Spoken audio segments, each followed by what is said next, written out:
একটা ব্যক্তি সে বুঝতে পারে সে পাপ করলে ভালো থাকতে পারে না,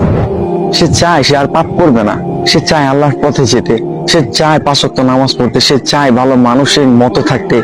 সে একটু শান্তি চায়, সে তার অগোছালো জীবন থেকে বের হতে চায়, সে যে পাপ করে এই সবকিছু বাদ দিতে চায়। কিন্তু এরপরও মানুষের ধোঁকা, নিজের পরিবেশ, শয়তানের ধোঁকা, নিজের নফসের ধোঁকা, এই সবকিছু মিলে পাপ করে ফেলে। জানেন, এরকম অনেক ব্যক্তি আছে যারা এই অবস্থার মধ্যে আছে যে সে পাপ করতে চায় না, সে পাপের মধ্যে যেতে চায় না, কিন্তু এরপরও নফসের ধোঁকা, শয়তানের ধোঁকা, আজে বাজে মানুষদের সাথে মিশে বিভিন্ন ধোঁকায় পড়া, এই সবকিছুর কারণে সে পাপ করে ফেলে, সে ভুল করে ফেলে। কিন্তু একটা মানুষ, সে যখন ভুল করবে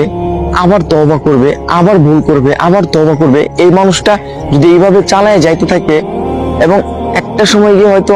আল্লাহ তাআলা চাইলে সে একদম পাপ থেকে মুক্ত হয়ে যাবে, সে একদম ভালো হয়ে যাবে, একটা সময় সে একদম পাপ ছেড়ে দিবে। একটা মানুষ সে পাপ করতেছে, কিন্তু সে যে পাপ করতেছে এটা সে ভাবতেছে না, এটা ভুলটাকে সে ভুল মনে করতেছে না, পাপটাকে সে পাপ মনে করতেছে না, সে একটা খারাপ কাজ করতেছে, সে পাপ করতেছে, তার কাছে মনে হচ্ছে না যে এটা ভুল, এটা খারাপ, এটা পাপ, আল্লাহ তাআলা এটা অপছন্দ করেন, আল্লাহ তাআলা এটা থেকে দূরে থাকতে বলছে। এই মানুষটা যদি পাপ করার সাথে সাথে এইরকম চিন্তা করে আর